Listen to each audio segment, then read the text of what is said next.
Puji Tuhan, silakan duduk semuanya. Senang sekali pagi hari ini kita boleh bersama-sama menikmati kebaikan Tuhan. Terima kasih untuk pelayanan tadi grupnya Hana Rizka, ya, ada Bang Re sudah memberikan pelayanan melalui pujian. Ya Bapak Ibu ya, itulah yang sebenarnya gereja, ya, adalah di mana kita datang untuk memberikan pelayanan berupa musik, berupa nyanyian, ya, berupa doa, dan setiap hadiran kita adalah untuk apa? Untuk melayani, ya. Ketika kita duduk, kita menerima pelayanan, ya, melalui firman, melalui pujian, melalui musik, dan juga kita memberikan pelayanan melalui, ya, pujian dari kita. Untuk siapa? Untuk Tuhan dan untuk kita semua. Ketika kita mengangkat pujian, mendengar firman, maka kita dikuatkan oleh pelayanan itu. Amin. Inilah gereja yang benar, Bapak Ibu Saudara. Kita datang untuk melayani, ya, berbagai macam pelayanan untuk kita nikmati, karena Kristus hidup di dalam diri kita dan melalui hidup kita memberikan pelayanan, ya, melalui gereja ini. Amin. Puji Tuhan. Nah, Bapak Ibu Saudara, pagi ini tema yang akan kita bahas yaitu dikasihi dan didudukkan bersama dengan Kristus. Ya, saudara-saudara, ini berbicara mengenai posisi kita. Ini berbicara mengenai identitas kita di dalam Kristus. Amin. Mari bersama-sama. Identitas kita. Posisi kita di dalam Kristus. Ya, posisi kita di dalam Kristus. Identitas kita di dalam Kristus. Saudara-saudara, mari kita bersama-sama membuka firman Tuhan yang terdapat di dalam Efesus pasal 2 ayat 1 sampai 3. Kita baca lebih dulu ayat ini bersama-sama. Oke. Boleh yang Alkitabnya sama? Ya, oke. Ya, bukalah di dalam Efesus pasal 2 ayat 1 sampai 3. Sudah ketemu? Kita boleh bersama-sama. Oke, ya. Baik, kita baca bersama-sama. Demikian. 2, 3. Kamu dahulu sudah mati karena pelanggaran dan dosa-dosamu. Kamu hidup di dalamnya karena kamu mengikuti jalan dunia ini. Karena kamu mentaati penguasa kerajaan angkasa, yaitu roh yang sekarang sedang bekerja di antara orang-orang durhaka. Sebenarnya dahulu kami semua juga terhitung di antara mereka ketika kami hidup di dalam hawa nafsu daging dan menuruti kehendak daging dan pikiran kami yang jahat. Pada dasarnya kami adalah orang-orang yang harus dimurkai sama seperti mereka yang lain. Puji Tuhan. Oke, kita baca bersama-sama bagian ayat 3, ya. Ayat 3 itu, oke, kalau Alkitab saudara versinya sama dengan saya, bunyinya pasti sama. Di situ ada yang ada dikatakan seperti ini, orang-orang yang harus dimurkai, ya. Oke, karena itu, ya, kita baca Efesus pasal 2 ayat 3 saja. Sudah ketemu ya? Baik, kita baca bersama-sama. Oke, nah ini dia. 2, 3. Sebenarnya dahulu kami semua juga terhitung di antara mereka ketika kami hidup di dalam hawa nafsu daging dan menuruti kehendak daging dan pikiran kami yang jahat. Pada dasarnya kami adalah orang-orang yang harus dimurkai sama seperti mereka yang lain. Oke? Sebentar, kita baca ini. Tetapi tolong jangan dimasukkan hati, ya. Ini dia, ya. Kami adalah orang-orang yang harus dimurkai sama seperti mereka yang lain. Perhatikan Bapak Ibu Saudara, ya. Perhatikan baik-baik. Sampai hari ini, kalau kita comot, ya, kalau kita ambil cuma ayat ini saja, perhatikan baik-baik ya, sampai hari ini ya kita masih mendengar kabar buruk dari banyak orang. Ya, perhatikan, manusia kalau menurut ayat ini hanya sepotong ini saja, ini bahayanya. Ya, kalau hanya sepotong ini saja, seolah-olah manusia itu objek daripada murka Allah. Ya kan? Seolah-olah manusia berdosa, pantas menerima hukuman, pantas dimusnahkan dari korong langit ini. Gitu kan? Sampai hari ini berita di mana-mana mengatakan seperti itu. Kalau hanya ya memakai ayat, kita comot sepotong ini saja, memang berbunyi kami adalah orang-orang yang harus dimurkai, dimusnahkan.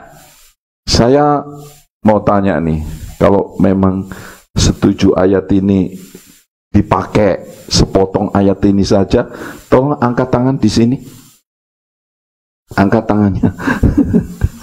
Nah, kalau saudara memang layak untuk dimurkai, pergilah ke tempatnya siapa itu yang kemarin heboh. Gak usah ngerek.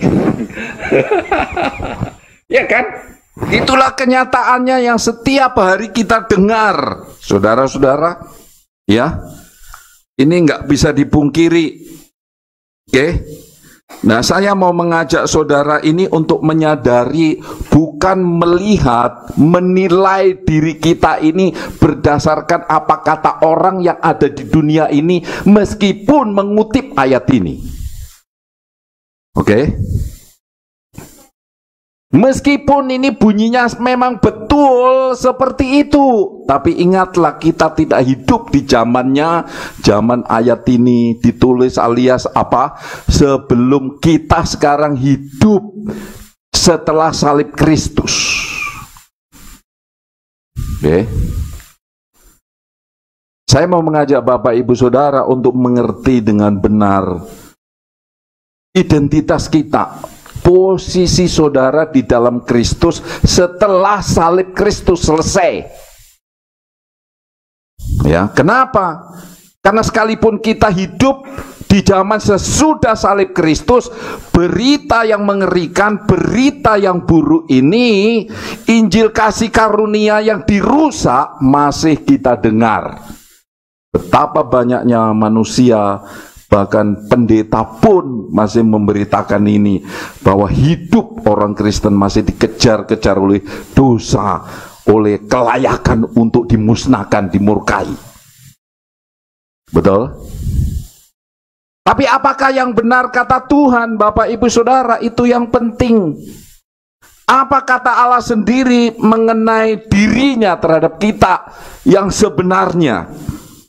Ya, mari kita lihat ayat selanjutnya yang tadi, sekarang ayat 4 dan 5 kita baca. Apa kata Tuhan? Apakah benar kita yang hidup di zaman sekarang ini, yang sekalipun salib Kristus sudah selesai dan saat ini Kristus sudah duduk di sebelah kanan Allah Bapa, itu manusia layak untuk dimusnahkan? Apalagi manusia-manusia yang berdosa, katanya begitu. Coba kita buka di dalam ayat 4 dan 5, kita baca bersama-sama ya. Oke, sudah ketemu, mari deh. Lihat ini, 2, 3. Tetapi Allah yang kaya dengan rahmat oleh karena kasih-Nya yang besar yang dilimpahkannya kepada kita. Perhatikan ayat ini baik-baik. Saudara lihat ini. Tetapi Allah yang kaya dengan rahmat. Rahmat terjemahan lain bukan rahmat Tohari, bukan rahmat siapa ini yang sekarang baru memenangkan kampanye, bukan rahmat Masud ya, bukan itu maksudnya di sini. Rahmat di situ karena kebetulan versi bahasa Islam maka digunakan rahmat, tetapi rahmat di situ adalah Allah yang kaya dengan kebaikan. Amin.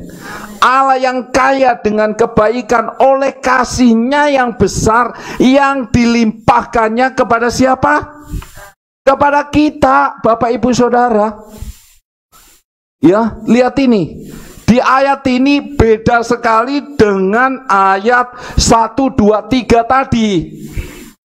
Kalau ayat 3 tadi dulu sebelum Kristus mati di kayu salib, ya, memang manusia berdasarkan hukum Taurat itu layak untuk dihukum karena peraturannya memang seperti itu. Barang siapa yang hidup di dalam hukum Taurat yang tidak mampu melakukan, ya, dengan perjuangan dan kekuatannya sendiri tetap gagal, maka layak untuk dimurkai Tuhan.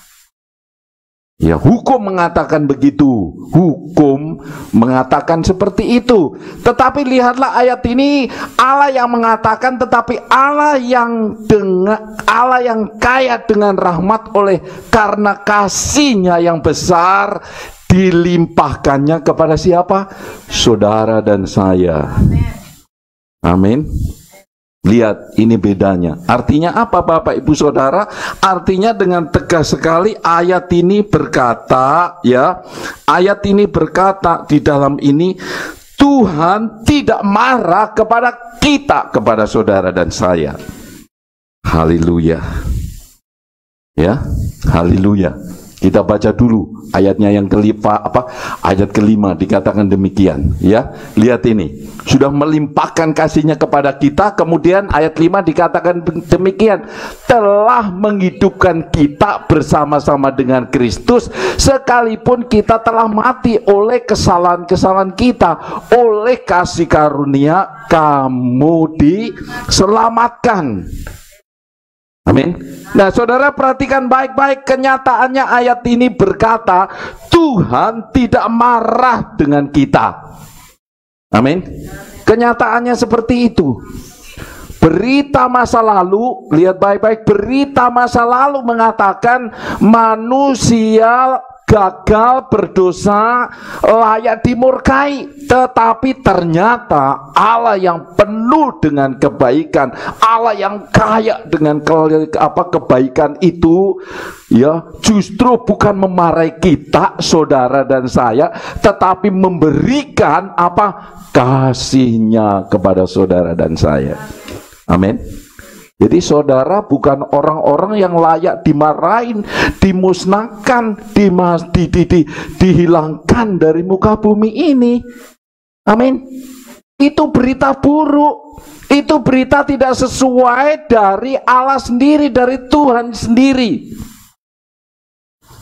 Oke? Jadi jangan merasa bersalah apalagi tertuduh yang negatif-negatif. Ya, sedikit-sedikit kesandung kerikil, waduh, saya kena marah Tuhan. Ya kan? Kalau saudara masih berpikir seperti itu, berbeda dengan pikirannya Tuhan. Ya, berbeda sekali. Itu berita buruk yang sudah mengendap di pikiran saudara dan itu tidak benar.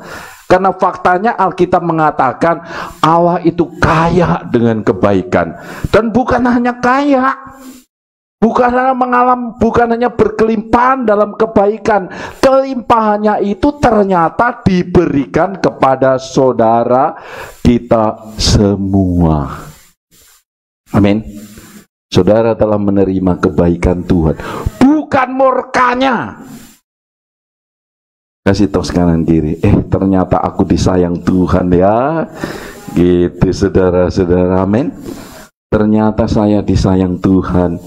Ya, betapapun seringnya saya gagal, ya kan begitu. Betapapun seringnya ya saya melanggar firman, ternyata Tuhan tidak marah kepada saya. Bukan berarti ya saya mendorong saudara untuk berbuat dosa, berbuat melanggar terus, bukan seperti itu. Ya, itu kita, itu manusianya. Tetapi Tuhan berkata, firman Tuhan berkata, Dia mengasihi kita, mengasihi saudara dan saya, bukan marah. Oke? Amin. Bukan marah seperti yang di luar sana, yang disampaikan di luar sana. Jadi ketika kita adalah orang berdosa menurut ayat ini, Tuhan mengasihi kita, sangat mencintai kita. Dia menyelamatkan kita, saudara-saudaraku, saat kita mati. Sekalipun kita telah mati, saat kita mati, ya, saat kita binasa, saat kita menjauh, saat Adam dan Hawa itu, saudaraku, di Taman Firdaus itu sembunyi dari Tuhan. Tuhan mencari dia, mencari kita. Untuk apa, Bapak Ibu Saudara? Untuk dilimpahin kasih-Nya. Amin. Apakah saat itu Tuhan marah dengan Adam? Enggak. Adam, kemana kau? Yang sembunyi siapa, saudara? Yang menjauh siapa?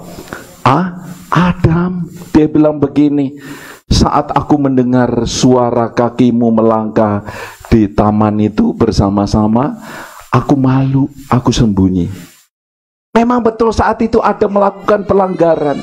Tapi faktanya ketika itu, saudara-saudaraku, Tuhan mencari dia. Tuhanlah yang memberikan, menggantikan baju yang tadinya dari daun ara itu. Ya, daun ara adalah melambangkan kekuatan upayanya sendiri, diganti dengan kulit binatang. Adalah itu yang disebut kasih karunia. Kebaikan Tuhan, kemurahan Tuhan diberikan kepada Adam dan Hawa saat itu. Dia menyelamatkan Adam saat Adam sudah melanggar dosa, melanggar firman Tuhan. Dia menyelamatkan Adam. Yesus menyelamatkan kita saat kita tidak mampu melakukan yang benar atau bahkan mempercayai yang benar. Ya, Adam tidak mampu.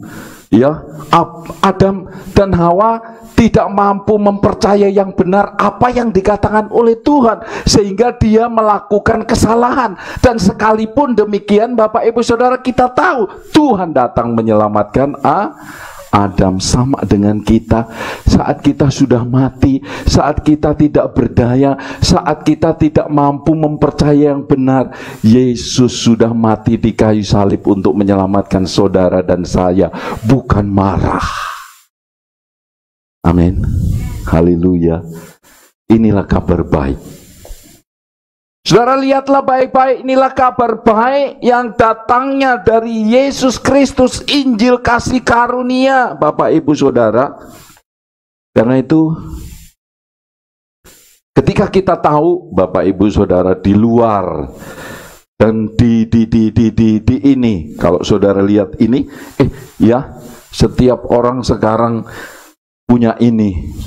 Kalau saya klik di saudara, buka di sini, oh, berduyun-duyun kabar buruk memenuhi pikiran kita. Kalau kita tidak mengerti kebenaran Injil kasih karunia yang murni, saudara, maka kabar buruk yang kita terima. Itulah sebabnya betapa pentingnya, Bapak Ibu Saudara, kita, ya saudara, pergi ke gereja yang memberitakan Injil kasih karunia. Kenapa? Untuk menerima kebenaran, untuk menerima kabar baik yang murni, bukan berita buruk yang justru mendakwa kita, menghakimi kita, menuduh kita. Betapa seringnya kita mendengar bahwa sekalipun dosamu seperti kermisi, katanya, itu memisahkan manusia dari Tuhan. Betul kan?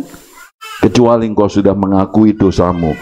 Dan itu pun kalau kita bisa mengakui, ya kan? Nah, kalau yang nggak sempat diakui bagaimana? Maka kita tidak terampuni, alias masih dicap, dihukum sebagai orang-orang pendosa.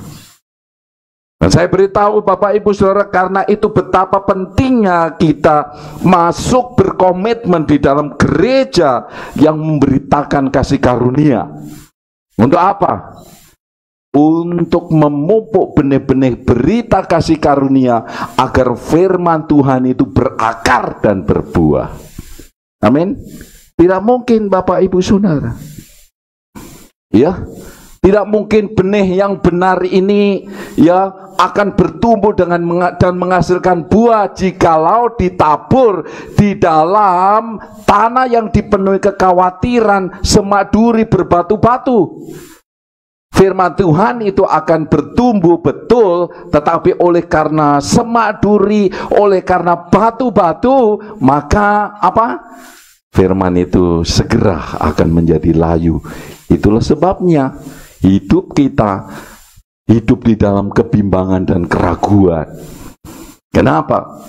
Karena kita tidak menerima kabar baik kasih karunia yang sebenarnya. Kalau kita contohnya itu tadi, kalau kita menerima sepotong tadi kan, kita menjadi orang-orang yang tetap terseok-seok setiap hari karena dituduh gara-gara sedikit saja, maka kita menjadi orang yang berdosa. Sudah pernah mengalami itu? Iya kan? Seperti itulah. Gara-gara kita salah ngomong sedikit, tuh itu sudah berdosa itu. Dan kalau tidak minta ampun sama saya, kamu tidak diberkati, kan begitu bahasanya. Tetapi kita melihat di sini Alkitab katakan Tuhan mengasihimu, Tuhan tidak berubah kasihnya kepada kita. Amin. Dia tetap mengasihimu, tetap mengasihimu. Sekali lagi, karena itu Bapak Ibu Saudara, betapa pentingnya kita memilih, menentukan dan komitmen di gereja yang memberitakan kabar baik. Agar apa? Agar kita tahu Bapak Ibu Saudara, agar kita tahu posisi kita di dalam Kristus adalah orang-orang yang sebenarnya tidak layak untuk dimurkai, tetapi dikasihi dan sangat dicintai. Amin. Tahukah saudara sangat dicintai oleh Tuhan yang menciptakan langit dan bumi ini? Iya kan? Yang kemampuannya sekali jentik aja, lihat tanah bisa terbelah, iya kan? Laut bisa bergelora, iya kan? Bayangkan Allah yang dahsyat seperti itu mengasihi saudara, mengasihi kita apa adanya, menerima bahkan melimpahkan tidak terbatas tanpa akhir mengasihimu. Amin. Indah enggak? Aduh, saya dicintai, dikasih istriku aja, waduh saya enggak bisa tidur, maunya ketemu aja gitu ya. Rela biar hujan, biar panas, ya kan, biar bokek, ya kan, tetap mau berjumpa dengan yang kita cintai. Betul kan Mbak Mada? Ya kan? Nah, yang merasa dicintai, hatinya berbunga-bunga, selalu mau jumpa, ya kan, mau dekat, sehingga terjadilah seperti Bang David dan Mbak Itapi menikah karena di sana ada cinta, ya kan, ada kasih berpaut. Nah, itulah yang Tuhan berikan kepada kita Bapak Ibu Saudara. Semakin kita mengenal Dia, maka semakin dekat, semakin hidup kita aman dengan Dia. Makanya kita terus mencari Dia. Kenapa? Karena kita tahu Dia punya cinta tanpa pandang, tanpa pilih kasih, tanpa batas. Siapakah itu? Yesus, Sang Kekasih jiwa kita. Amin. Saudara, saya mau tekankan di sini, ini pentingnya kita mengetahui posisi kita di hadapan Tuhan, agar kita tidak bingung mendengar berita buruk, agar kita tidak takut karena kabar yang buruk, ya, agar kita tidak menjadi bimbang oleh karena Injil yang campuran itu. Kebenarannya adalah Kristus, Allah melalui Kristus mengasihi kita, melimpahkan cintanya kepada kita. Amin. Itulah yang perlu kita pahami. Dia menyelamatkan kita pada saat kita sudah mati, Bapak Ibu Saudara. Kita tidak mampu melakukan yang benar atau bahkan mempercayai yang benar karena hidup kita telah mengikuti penguasa gelap. Kalau kita baca di dalam Efesus pasal 2 tadi. Tetapi justru disitulah Bapak Ibu Saudara, ya kan, Dia mengasihi kita. Inilah sebabnya mengapa Paulus memberitahu kita bahwa kita diselamatkan oleh kasih karunia, bukan kekuatan kita, seperti yang dialami oleh Adam dan Hawa. Ya, dia dibungkus oleh kasih Allah sendiri ketika dia gagal. Dan Bapak Ibu Saudara, itu semua sekali lagi saya ulangi, kita terima, ya, kita peroleh melalui iman.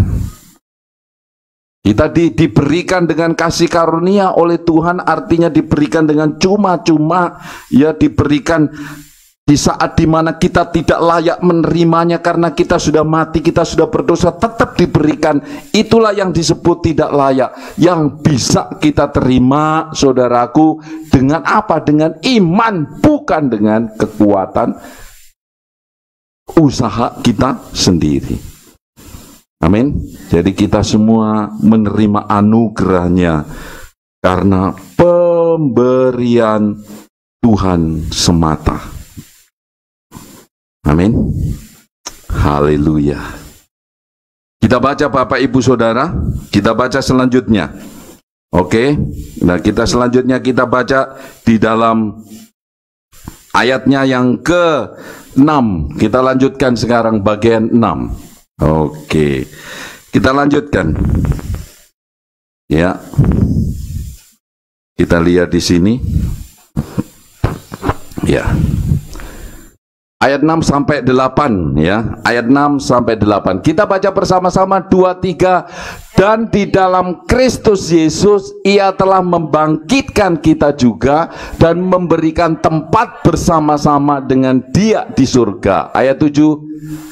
Supaya pada masa yang akan datang Ia menunjukkan kepada kita kekayaan kasih karunia-Nya yang berlimpah-limpah sesuai dengan kebaikannya terhadap kita Kristus, dalam Kristus Yesus. Ayat 8 dikatakan, sebab karena kasih karunia kamu diselamatkan oleh iman, itu bukan hasil usahamu, tetapi oleh apa? Oleh pemberian Allah.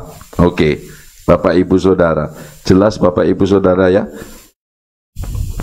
Saudara dikasihi, diselamatkan, dibenarkan, dan sangat dicintai.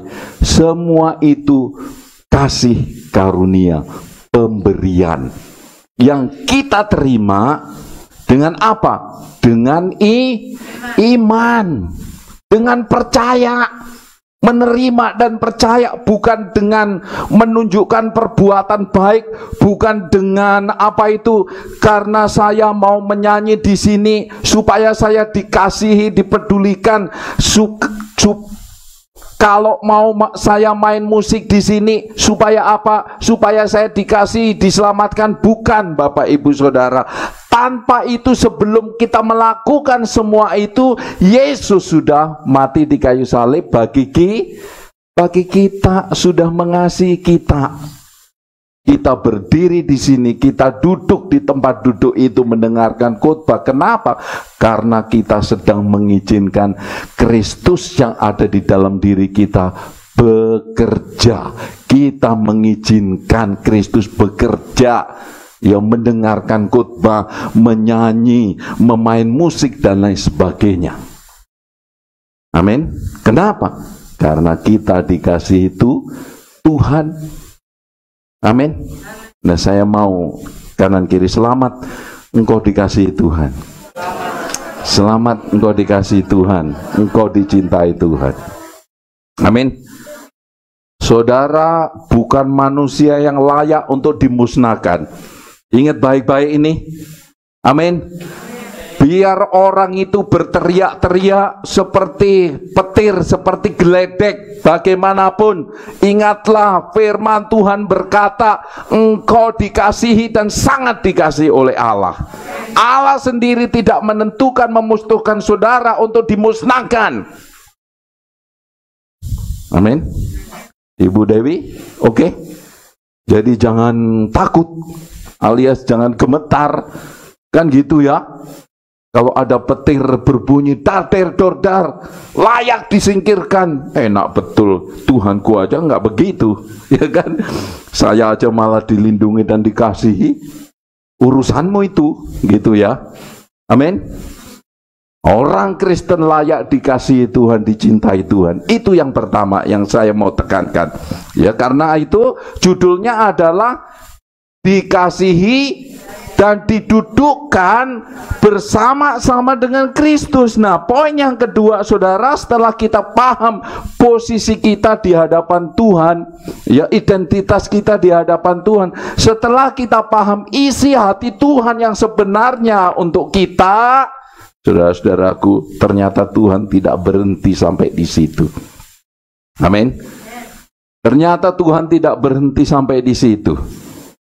Setelah kita belajar betapa Allah itu mengasihi Ibu Esther dan seluruh keluarganya, ya, mengasihi keluarga Bang David, ya, mengasihi Mahda sekeluarga, ya kan, bahkan adiknya yang baru hari ini mau diserahkan kepada Tuhan. Saya juga bingung juga. Emangnya tadi dia datang bukan dari Tuhan gitu ya. Kok diserahkan lagi? Jangan kemarin ngambil dari Tuhan atau dikasih Tuhan gitu ya. Tapi tidak apa-apa, itu tradisi ya. Hari ini kita doakan. Sebenarnya datangnya dari sono. Ya, anak itu adalah, ini diselipkan sedikit khotbahnya, temanya nggak ada di situ. Anak itu adalah buah cinta kasih kalian yang dipercayai Tuhan. Anak itu adalah hadiah dari Tuhan. Tapi kita milik Tuhan yang dititipkan kepada orang tua sebagai wakil Kristus untuk mendidik, memfasilitasi kita anak-anaknya. Ya, begitu. Jadi kalau hari ini oke lah kita serahkan kembali kepada Tuhan. Ya, padahal sudah menjadi milik Tuhan, tidak apa-apa. Nah, kita kembali masuk ke khotbah kita. Jadi sampai di mana tadi? Sampai di mana tadi? Sampai di mana? Sampai lupa. Oke, puji Tuhan. Puji Tuhan. Saya tidak mau saudara terkagum-kagum karena Tuhan betapa mencintaimu, mengasihimu, ya, sehingga terkesima gitu. Saya terkagum, terkesima dengan Tuhan, betapa Dia menerima diriku, betapa Dia mengasihiku. Luar biasa, saudaraku. Tanpa memikirkan, tanpa minta persetujuan dari saya, apakah saya terima cintanya, ya, tanpa minta persyaratan dari saya, ya, apakah saya menolak atau menerima. Dia sudah membuktikan kasihnya dan memberikan kasihnya itu kepada saya dan saudara. Amin. Dia sangat mencintai kita. Nah, yang kedua, Bapak Ibu Saudara, Allah bukan saja mengasihi kita, tapi juga menempatkan atau mendudukkan kita bersama-sama dengan Kristus di surga. Ya, sekali lagi, Allah bukan saja mencintai saudara, bukan saja mengasihi saudara, Bapak Ibu Saudara, Allah juga menempatkan atau mendudukkan saudara bersama-sama dengan Kristus. Amin. Nah, kita buka, kita baca ayatnya di dalam Efesus pasal 2 ayat 6. Ayat 6-nya. Ini ya. Ayat 6, Bapak Ibu Saudara. Nah, boleh diklik. Oke, nah lihat ini. Kita baca bersama-sama 2-3. Dan di dalam Kristus Yesus Ia telah membangkitkan kita, juga memberikan tempat bersama-sama dengan Dia di surga. Amin. Lihat Bapak Ibu Saudara, yang pertama di dalam Kristus Yesus Ia telah membangkitkan. Lihat, membangkitkan, menghidupkan. Ya, menghidupkan kita, mengasihi kita. Karena kasihnya itulah Dia rela mati di kayu salib. Supaya apa? Supaya kita hidup. Dengan kematiannya Dia, yang seharusnya kita yang mati tadi, gantinya apa? Di salib itu ada pertukaran. Dia yang mati di kayu salib supaya kita menerima kehidupan Kristus. Dan bukan hanya di situ Bapak Ibu Saudara, kita baca di sini, di dalam Kristus Yesus Ia telah membangkitkan kita juga dan apa? Memberikan tempat di surga. Lihat ini. Ini berita yang baik. Ya. Ini berita yang baik Bapak Ibu Saudara. Saudara-saudaraku, tahukah? Ya, saudara tanpa meminta, kita ini tanpa minta tempat seperti yang diributkan murid-murid supaya dapat tempat di surga, tanpa minta. Saudaraku, lihat baik-baik. Ya, kita tanpa berdoa, lihat ini hebatnya. Tanpa minta, dia bilang memberikan tempat bersama-sama dengan Dia di surga. Artinya apa? Saudara lihat ini. Bisa menangkap ya? Saudara sudah berada di surga. Hanya sekarang fisik kita, ya, fisik kita masih di bumi. Artinya apa? Hidup kita yang sebenarnya itu sudah di surga, saudara. Saudara nggak perlu minta-minta, sudah ditempatkan di sana. Amin ya. Di luar ada banyak orang dengan segala upaya dayanya, dengan kelakuannya, dengan perbuatan baiknya, supaya diterima di sisinya. Tetapi Kristus, Bapak Ibu Saudara, melalui kematiannya dan kebangkitannya adalah untuk apa? Untuk membawa kita, menempatkan kita, mendudukkan kita di surga bersama dengan Dia. Amin. Haleluya. Ini kabar baiknya. Ini kabar baiknya. Saya bacakan versi firman Allah yang hidup itu bunyinya seperti ini. Mungkin boleh diklik Bang ya. Oke, enggak ada? Enggak bisa. Oke, saya bacakan. Kalau di Alkitabmu itu bunyinya seperti ini. Ia mengangkat kita ke tempat kemuliaan di surga. Perhatikan saudara. Ia mengangkat, Ia mengangkat kita ke tempat kemuliaan di surga, di mana kita duduk bersama-sama dengan Kristus. Semua itu semata-mata karena apa yang dilakukan oleh Kristus. Lihat baik-baik. Dia mengangkat kita, menempatkan kita, begitu dikatakan di sini, saudaraku, di mana Kristus duduk. Ya, dan kita duduk bersama-sama di situ. Dan terjemahan lama dikatakan demikian, dan di dalam Kristus Yesus Ia sudah membangkitkan kita dan mendudukkan kita beserta dengan Kristus. Jadi apa artinya? Apa artinya duduk bersama Kristus? Pertanyaannya adalah itu, Bapak Ibu Saudara. Ya kan? Apa artinya kita duduk bersama Kristus? Yang pertama perlu diingat, Alkitab mengajarkan bahwa kita sudah dikaitkan dengan Tuhan Yesus, Bapak Ibu Saudara, bukan hanya dalam kematian, kebangkitan. Ya, bukan hanya dalam kematian, kebangkitannya, tetapi juga di dalam kebangkitannya dan kenaikannya ke surga untuk duduk di sebelah kanan Allah Bapa. Jadi kalau di dalam Alkitab dulu, di dalam perjanjian baru, kitab perjanjian baru ditanyakan, jadi bagaimana nanti tempatku? Saudara, Tuhan Yesus sudah menjawab bahwa kita, kematian, keberhasilan Tuhan Yesus yang tertulis di dalam kitab Roma ayat 6, kita baca ya, Roma pasal 6 ayat 5 ya, kita baca Roma, tolong bisa gerak cepat ya, Roma, Roma. Ya, kita baca bersama-sama, lihat ini. 2, 3. Karena waktu kita masih lemah, Kristus telah mati untuk kita, orang-orang durhaka, pada waktu yang ditentukan oleh Allah. Lihatlah, yang pertama saudara, Alkitab mengajarkan bahwa kita sudah dikaitkan dengan Tuhan Yesus, bukan hanya dalam kematiannya, tetapi juga dalam kebangkitannya. Saudara-saudara, itu yang pertama.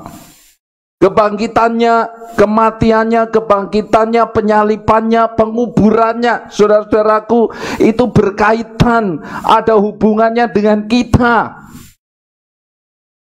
Oke, ada hubungannya dengan kita. Itu yang pertama. Kita pahami di situ. Apa artinya kalau kita duduk bersama-sama dengan Kristus di surga? Dan semua berkaitan seperti itu. Nah, yang kedua, Bapak Ibu Saudara, kata menempatkan dan mendudukkan kita, hal ini menunjukkan kedudukan kita di dalam Kristus sebagai orang-orang yang ikut ambil bagian dalam penebusan yang telah dilaksanakan dan diselesaikan, serta orang-orang yang ikut mengalami kemenangan Kristus di surga. Ya, Kristus sudah menang, kita menerima kemenangannya, saudara-saudaraku. Jadi dengan kedudukan kita di dalam Kristus, kita pada dasarnya sudah ada di surga, di mana Dia sekarang berada. Kristus ada di mana sekarang? Di kuburan atau di surga? Kristus sudah di surga, Bapak Ibu Saudara ya.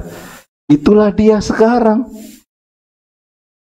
Loh, kena kita fisiknya betul, tetapi pergulatan yang kita jalani di dunia ini sudah dijalani oleh Kristus, dan Kristus sudah memenangkannya dan sudah menyelesaikannya.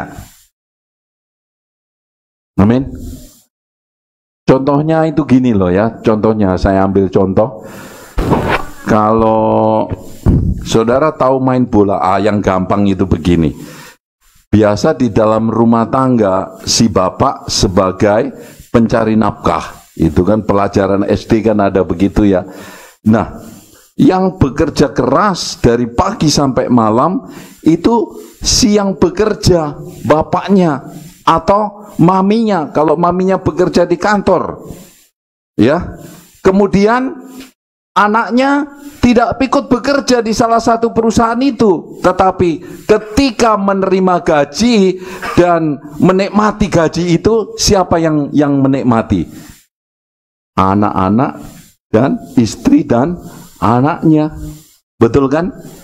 Nah, siapa yang bekerja? Yang bekerja adalah papinya, maminya. Anaknya tidak ikut bekerja. Tapi saudara perhatikan, siapa yang mengalami kemenangan? Anaknya. Seperti itulah yang dimaksudkan kita duduk bersama dengan Kristus.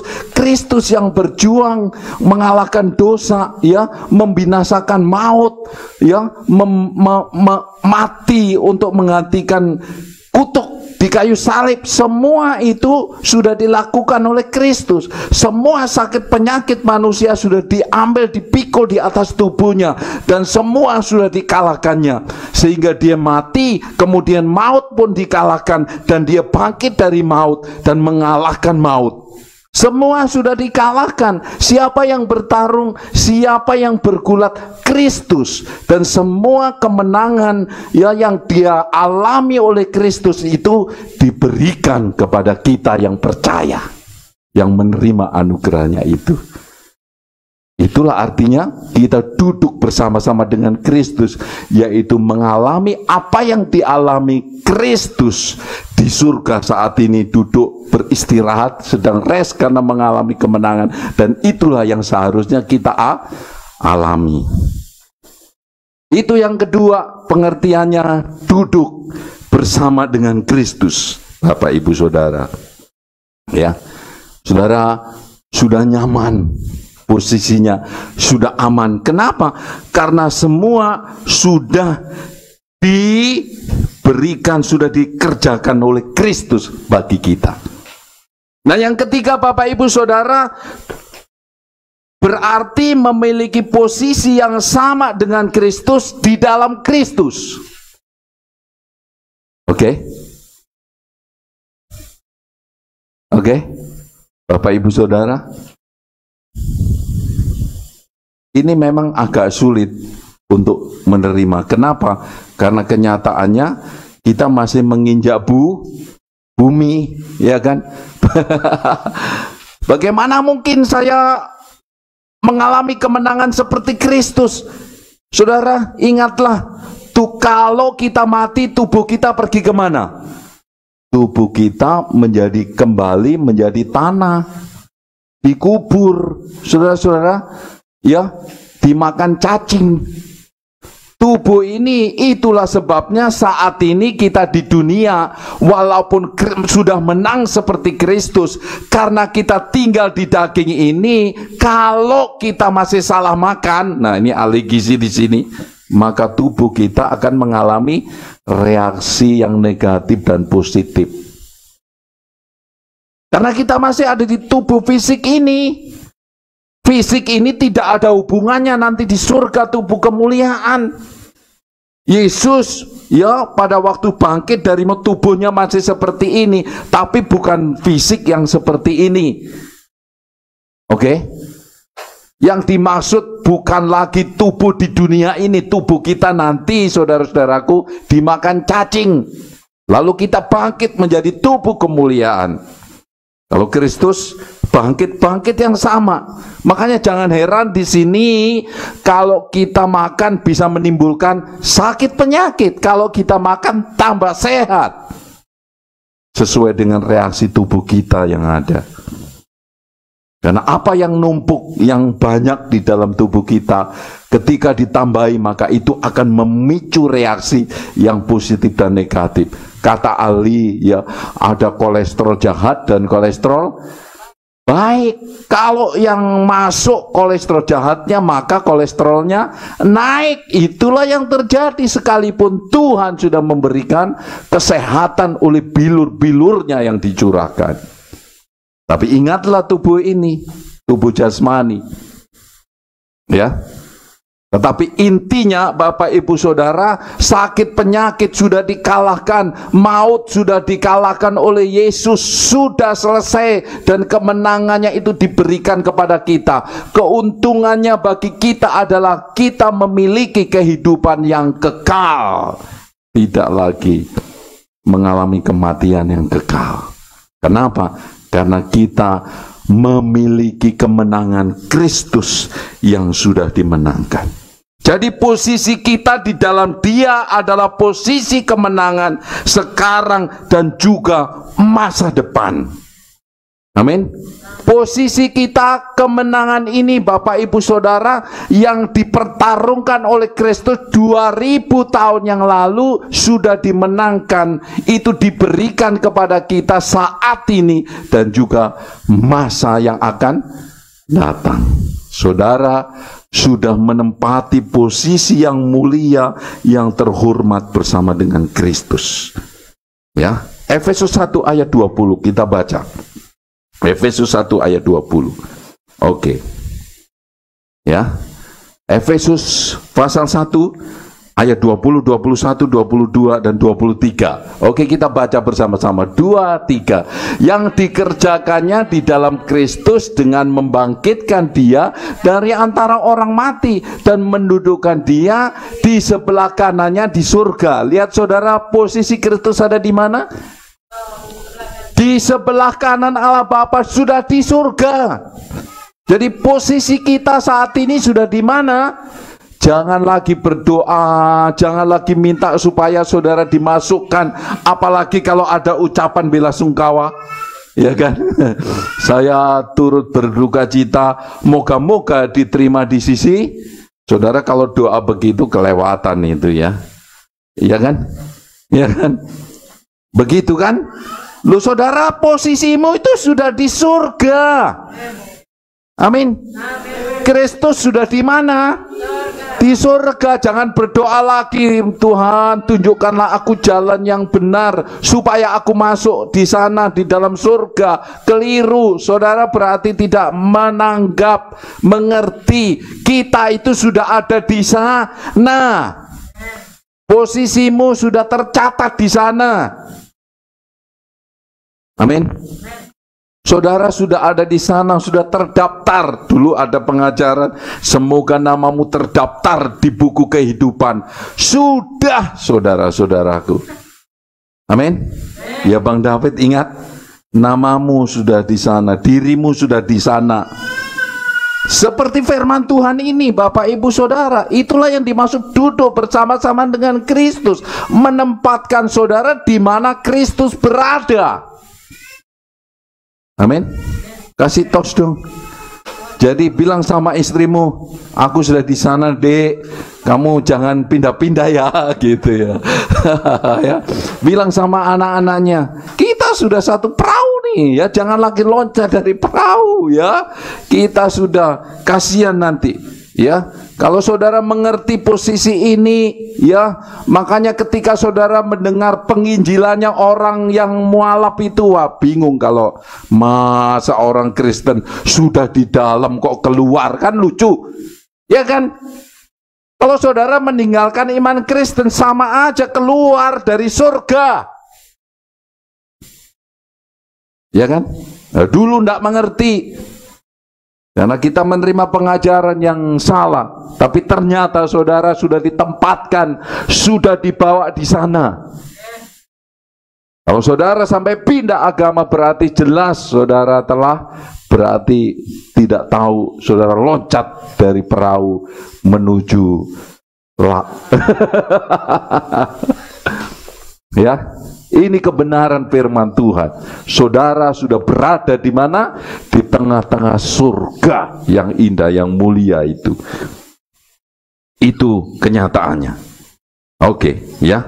Jadi kita baca selanjutnya ayat 21. Terus ayat 21 berkata demikian. Lihat ini, jauh lebih tinggi dari segala pemerintahan dan penguasa dan kekuasaan dan kerajaan dan tiap-tiap nama yang dapat disebut, bukan hanya di dunia ini saja, melainkan juga di dunia yang akan datang. Baca lagi ayat 22. Dan segala sesuatu telah diletakkannya di bawah kaki Kristus, dan dia telah diberikannya kepada jemaat sebagai kepala dari segala yang ada. Jemaat adalah tubuhnya, yaitu kepenuhan dia yang memenuhi segala sesuatu. Amin. Saudara telah mempunyai posisi yang seperti ini. Jadi posisi Kristus menang, maka kita lebih daripada pemenang, Bapak Ibu Saudara. Karena kemenangan yang diberikan kepada kita tanpa berjuang, kita menikmati kemenangannya, kebenarannya, posisinya. Amin. Coba kita baca lagi Roma pasal 8, ya. Roma pasal 8. Oke. Ya, Roma pasal 8. Ini posisi-posisi kita. Roma pasal 8 kita baca ayat 37, 38, 39. Oke, sudah ketemu, kita baca 2, 3. Tetapi dalam semuanya itu kita lebih daripada orang-orang yang menang oleh Dia yang telah mengasihi kita. Sebab aku yakin bahwa baik maut maupun hidup, baik malaikat-malaikat maupun pemerintah baik yang ada sekarang maupun yang akan datang, atau kuasa-kuasa yang baik yang di atas maupun yang di bawah, ataupun sesuatu makhluk lain, tidak akan dapat memisahkan kita dari kasih Allah yang ada di dalam Kristus. Lihat ini baik-baik, saudara. Kasih Allah, pengikatannya itu lebih kuat daripada fulus. Ya, orang gara-gara fulus bisa berubah setia, kan? Ya kan? Kasih Tuhan mengikat kita lebih kuat daripada seorang bidadari yang cantiknya minta ampun. Bapak-bapak yang punya istri bisa-bisa berubah setia gara-gara ketemu wanita yang cantik, ya kan? Bisa berubah setia. Manusia punya posisi, punya ini, itu, dan lain sebagainya, tetapi berubah setia gara-gara takhta kedudukan. Tapi kasih Tuhan kepada kita, lihat ini saudara, kasih Tuhan kepada kita, ya, tidak dapat memisahkan kita. Amin. Tidak akan bisa. Bukan kita, saudara, jangan salah. Kasih Allah kepada kita tidak bisa dipisahkan, dipecahkan, diputuskan oleh karena tata, oleh karena harta, apalagi wanita. Tidak, Tuhan tidak terpengaruh. Makanya di sini disebutkan makhluk lain, ya kan, baik yang di atas maupun yang di bawah. Makhluk lain itu bisa aja itu tadi materi, tahta dan lain sebagainya. kasih Tuhanmu, ya, cinta Tuhanmu itu tidak akan bisa dipisahkan, diputuskan oleh apapun itu dari kita. Bukan kita, Dia, kasihnya Dia yang sudah terikat oleh darahnya sendiri itu tidak akan bisa dipatahkan, diputuskan oleh apapun namanya, termasuk makhluk lain. Hebat enggak? Itulah posisi kita, itulah duduk bersama dengan Kristus itu seperti ini. Hebatnya itu seperti itu, Bapak Ibu Saudara. Kecuali saudara sendiri yang berubah setia, Dia tetap setia kepadamu. Amin. Hebat enggak tuh? Luar biasa, Bapak Ibu Saudara. Itulah posisi kita, itulah Tuhan kita, Bapak Ibu Saudara. Ya, nah selanjutnya kita lanjutkan lagi. Ya, kita lanjutkan. Jadi konsep duduk dengan Kristus berarti memerintah dengannya. Kita bukan hanya diposisikan dengan pasti, yaitu tadi ditempatkan di surga, seperti Kristus berada di surga. Amin. Ya. Kasih Allah pada kita tidak bisa putus, tidak bisa berakhir, tidak bisa berhenti. Meskipun segala daya dan upaya itu berusaha menghentikannya, Allah tidak akan berhenti, ya, oleh apapun. Tidak ada kuasa apapun yang sanggup memutuskan, memisahkan kasihnya Allah, ya, kepada kita. Amin. Amin. Kasih toh dah kanan kiri. Saya lagi khotbah belelean gini, saudara ingat suami, ingat kompor di rumah. Aduh. Iya Bu Esther ya. Aduh. Coba kalau begini suamiku ikut dengar enak gitu ya. Haleluya. Puji Tuhan ya. Amin. Saudara-saudara ya, luar biasa kan Tuhan kita. Dan bukan hanya itu Bapak Ibu Saudara, ini yang terakhir ya. Ini yang terakhir. Inilah maksud yang lain ya, kita baca satu lagi. Saya tunjukkan posisi kita ya. Oke, Kolose pasal 3. Oke. Ya. Ini dia. Ini dia. Oke, Kolose pasal 3 ayat 1. Demikian. Sudah ketemu? Ya, kita baca. Ini dia. 2:3. Karena itu kalau kamu dibangkitkan bersama dengan Kristus, carilah perkara-perkara yang di atas, di mana Kristus ada duduk di sebelah kanan Allah. Nah, ini saudara ya. Apa yang nasihatnya kitab Kolose ini dikatakan demikian? Apa yang dikatakan? Atau saudara, kita sudah bangkit belum? Sudah.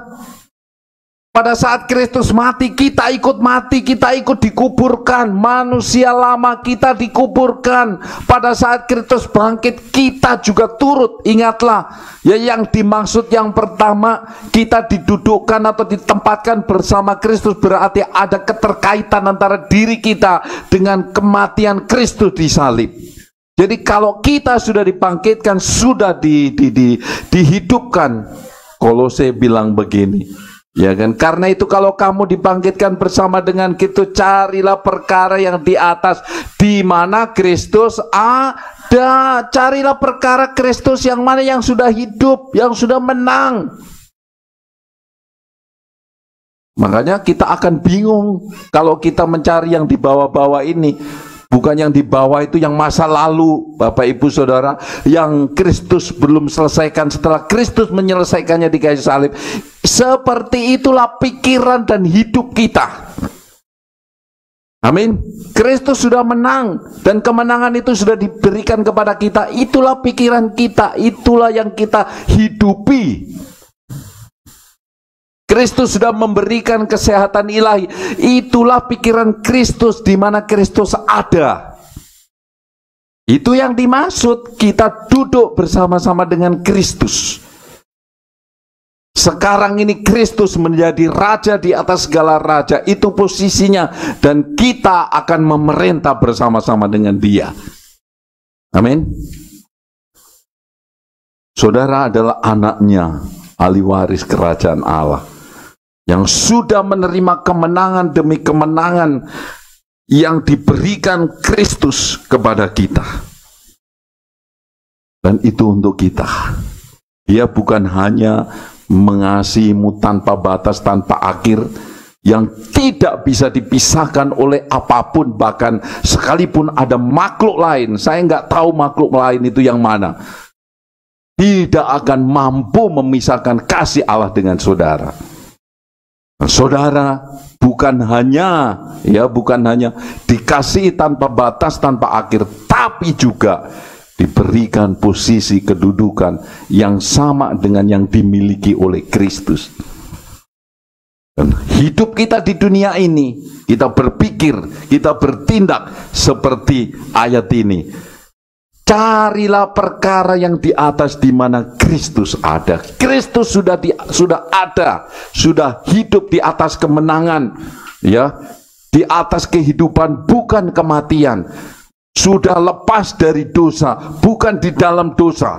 Amin. Dan kita hidup di atas itu seperti Kristus hidup. Sebagai orang-orang yang lebih daripada pemenang. Amin. Puji Tuhan, mari kita berdoa. Mari kita berdoa.